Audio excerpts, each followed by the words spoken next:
안녕하세요. 창작 예술 분야의 생성형 AI 활용 방법에 대한 연구 발표 시작하겠습니다.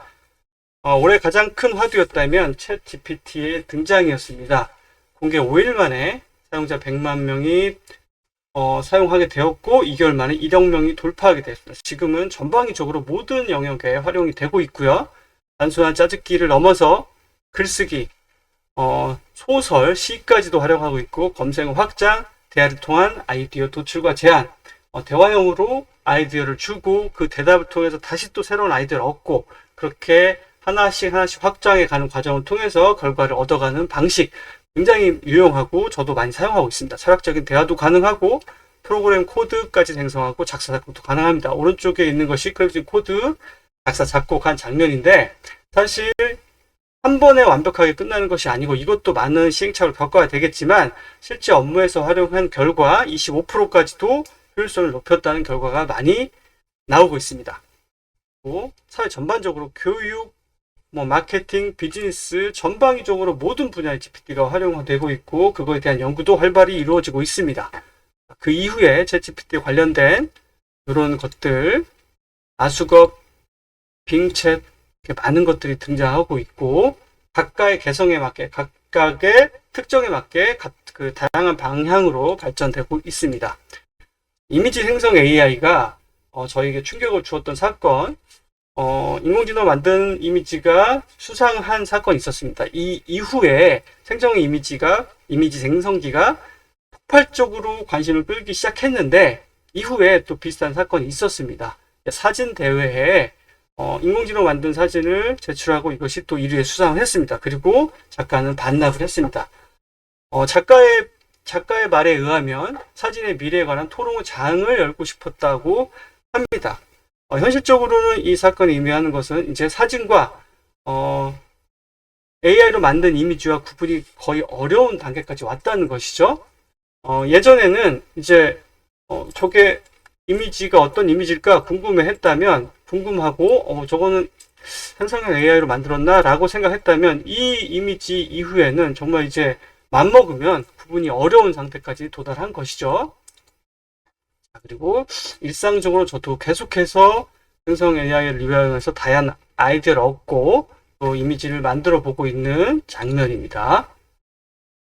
자, 아티스테이션에서 AI 거부 운동이 있었습니다. 자, 이렇게 빠른 발전에 긍정적인 면만 있는 것이 아니고 이미지를 만들어내고 있는 사람들, 작가들 입장에서는 저작권 문제도 있고 내 그림이 생성 AI의 학습에 사용되고 있다는 측면도 있고 그래서 반발도 굉장히 격해지고 있습니다. 사실은 반발이 격해지고 또 다시 안정화되고 이제 어떤 식으로 생성 AI를 활용해서 작가가 활동해야 되는지에 토론도 활발하게 일어나고 있는 상황입니다. 국내에서도 이런 네이버 웹툰 도전나서 보이콧 운동도 있었고요. 지금은 내려간 상태이고 국내도 마찬가지로 이제 저항도 있고 저작권에 대한 다양한 목소리도 있지만 이것을 어떻게 활용하는 것이 이익이고 앞으로 어떻게 발전하는 곳에 어떻게 내가 쓰여야 될 것인가 나는 어떤 식으로 창작 활동을 해야 될 것인가에 대한 논쟁이 커져가고 있는 상황입니다. 자, 그래서 논쟁하는 사이에서도 정말 빠르게 다양한 기술들이 개발되고 있습니다. 하루가 다르게 개발되고 있어서 한 달이 지난 후에 아니면 올 연말에 어떤 일이 벌어질지 상상하기도 어려운 수준에 이르고 있습니다.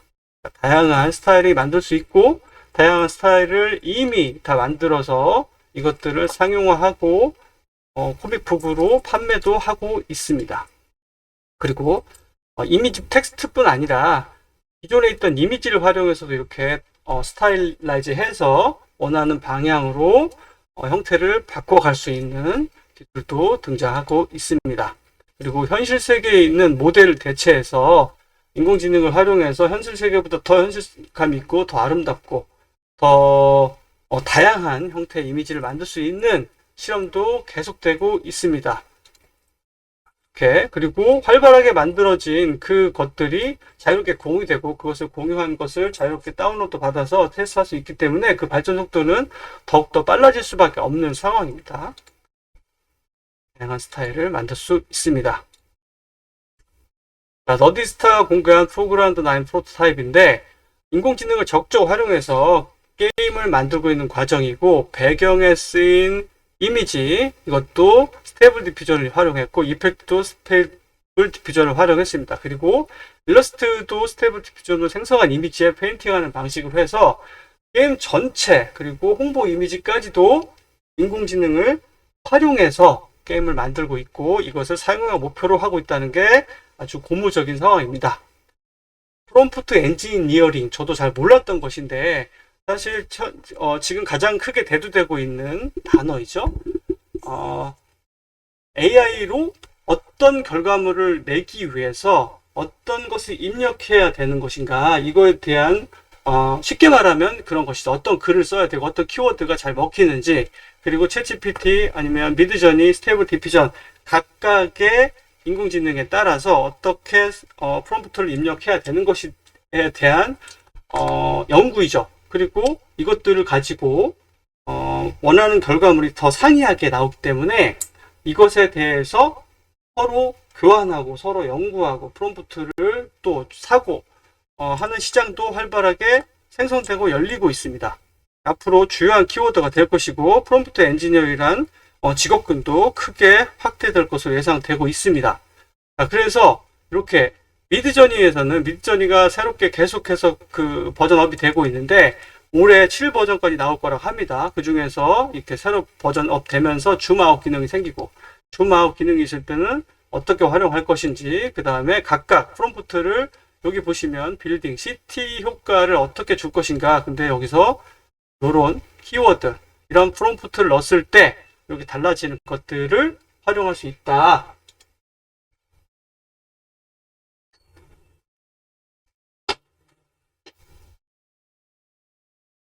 그리고 AI는 게임 산업 생존의 문제, 이런 기사로 NC소프트는 전 직원에게 AI 프로그램을 설치해 주고 있고, 이미 전방위적으로 학습을 하고 있는 상태입니다. 그래서 NC에서는 이미 AI를 활용해서 이런 기술을 개발하고 있고요. 그리고 스마일게이트도 마찬가지, 그림 그리기, 그리고 위메이드 플레이도 AI로 그림 그림을 자사 게임에 적용하고 사용한다. 그리고 블리자드 같은 경우는 디아블로 와우로 학습한 이미 생성 AI를 개발하고, 블리자드 월드 오브 워크래프트나 디아블로 오버워치 같은 내부 히트작을 AI에 학습하고 있습니다. 그리고 이미지 생성을 넘어서 게임 개발 전방위로 AI가 퍼져나가고 있다. 상용화 상태 접어든 게임 일러스트 생성, 영국에서 지금 스테이블 디퓨전을 활용해서 도시 경관을 만드는 과정이 공개되었는데요.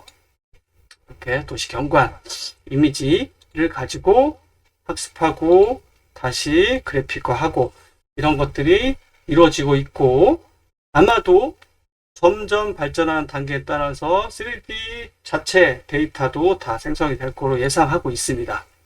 자, AI와 함께하는 일상, 이것은 제가 이제 일상이 변해가고 있는 것입니다. 검색. 예전에는 그냥 일방향으로 검색하고 찾았다면 이제 쌍방향으로 저한테 또 챗GPT가 활용이 돼서 지금 구글 창에 옆에 챗GPT가 열려있죠. 그래서 검색하고 기존의 방식으로 검색한 링크가 등장하고 챗GPT가 답을 해주는 방식, 그래서 이 두 가지를 연동해서 좀 더 빠르게 정보에 접근을 할 수 있게 되는 것이죠. 그리고 계획 작성, 운동 프로그램을 작성해줘. 그러면 이렇게 빠르게 작성해주고 또 세부적으로 또 추가적인 질문을 하면 그 요청에 따라서 프로그램을 만들어 줍니다. 그리고 정보 수집과 학습.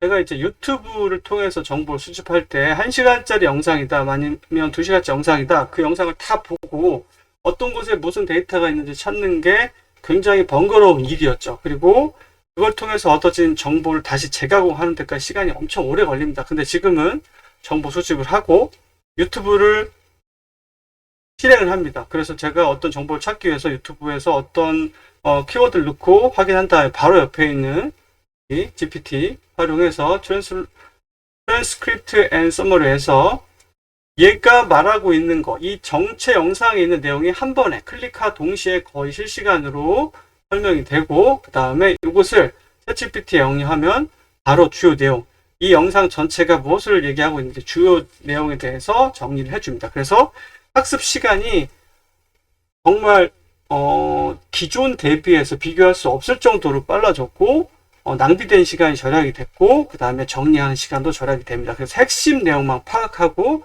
그 중요 데이터에만 빠르게 접근할 수 있는 방식으로 활용을 하고 있습니다.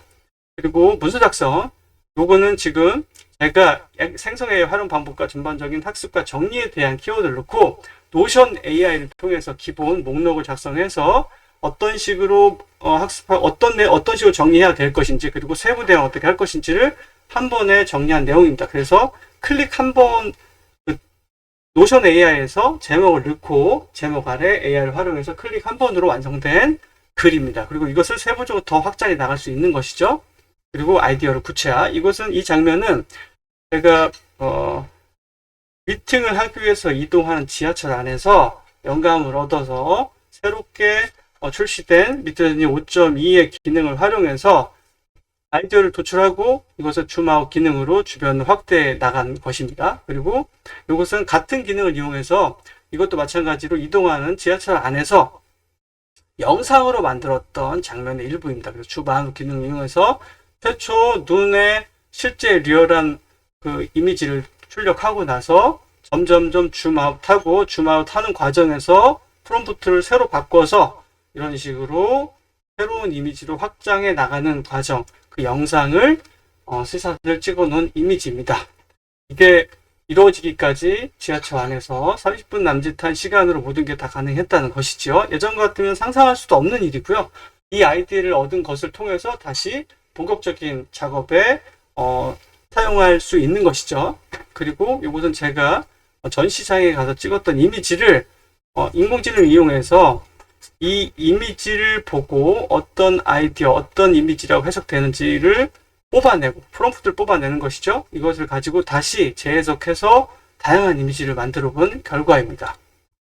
네, 다양한 이미지로 재해석되는 것이죠. 그래서 평소에 내가 찍었던 사진, 내가 아이디어를 영감을 얻는 곳의 장면을 찍어서 그 장면을 재활용해서 프롬프트화하고 그것을 통해서 다시 이미지를 생성해서 생각하지 못했던, 그리고 생각하는 방향에 확장된 높은 퀄리티 이미지를 얻을 수 있는 것이죠.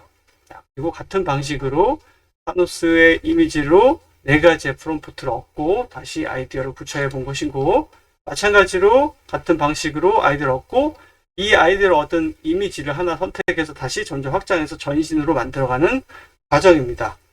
정말 창작자한테 유용하게 사용할 수 있는 것이고, 이것을 조금만 더 확장해 나가면 정면, 측면, 후면 이 이미지의 원본을 훼손하지 않고 다양한 방식으로 발전시켜 나갈 수 있습니다. 그리고 최근에 나온 이걸 발표하고 있는 기간에도 발전하고 있는 포즈를 바꿔주는 또 인공지능이 나와서 이 이미지 하나가 만들어지면 여기에서 포즈를 바꿀 수도 있고 손을 들 수도 있고 눈을 감을 수도 있고 표정을 지을 수도 있습니다. 그리고 이것은 제가 챗GPT를 활용하는 방식인데, 챗GPT에 이런 프롬프트 생성기라는 플러그인을 새로 깔고 나면 이렇게 다양하게 어떤 방식으로 생성할 것이냐, 저는 미드저니 프롬프트 제너레이터를 활성화하고 여기서 글을 남기면은 이 기능 안에서 미드저니의 프롬프트에 적합한 글로 생성을 해줍니다. 그리고 만약에 여기서 다른 것들, 요것도 있고요. 뭐 리포트도 있습니다. 그런 것들을, 여기 아티클이 있죠. 여기 키워드 스트레치가 있죠. 이런 것들을 클릭하면 그것에 맞는 문장으로 프롬프트가 만들어지는 거죠. 아까 말했던 프롬프트 엔지니어링 하기에 아주 적합한 도구들도 AI로 만들어져 있는 것이죠. 이것을 활용해서 만들고 다시 이미지를 도출해 본 예입니다.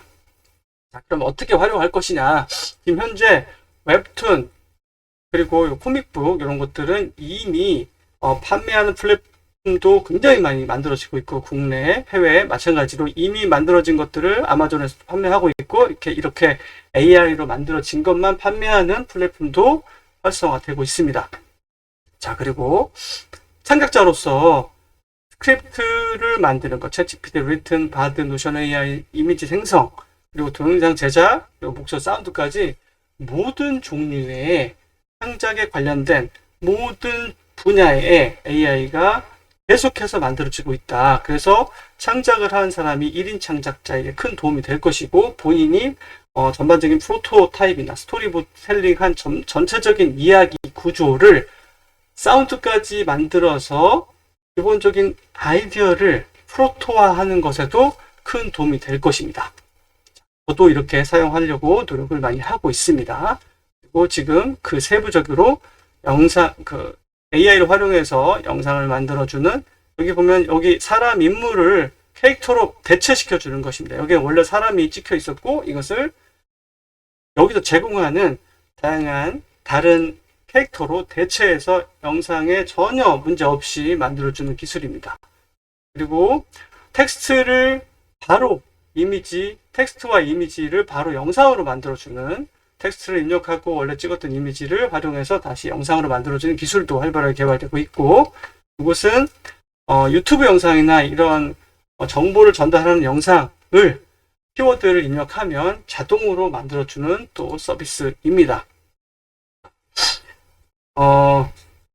관련해서 이 짧은 시간에 전달하고 논의하고 의견을 주고받을 것들이 너무나 많지만, 짧은 시간이라서 아주 급하게 제가 정리했던 내용 가볍게 말씀드렸습니다. 그 중에서 결론을 내리자면, 각자 영역에서 전문 역량을 충분히 갖추고 도구이자 조력자로서 활용해야 될 것이다. AI가 모든 걸 해결해 주지 않습니다. 그래서 AI를 제대로 활용하기 위해서 AI 자체를 도구로 인식하고 기본적인 역량을 키우고, 기본적으로 어떤 것이 더 나은 것인지 선택할 수 있는 시야를 확보하는 것이 정말 중요할 것이다. 그래서 AI를 계속 학습하는 과정에서도 도구가 해결할 수 없는 것이 무엇인지, 자기의 정체에서 자기의 가치, 자기의 어떤 컨셉을 만들어 갈 것인지, 작가로서의, 창작자로서의 기준을 잡고 본인이 전달하고 싶은 이야기를 찾아내고 그것의 장점을 찾아내는 과정, 그리고 본 스스로의 장점, 도구가 할 수 없는 나만의 장점을 발전시켜 나가는 것이 중요할 것이라고 생각합니다.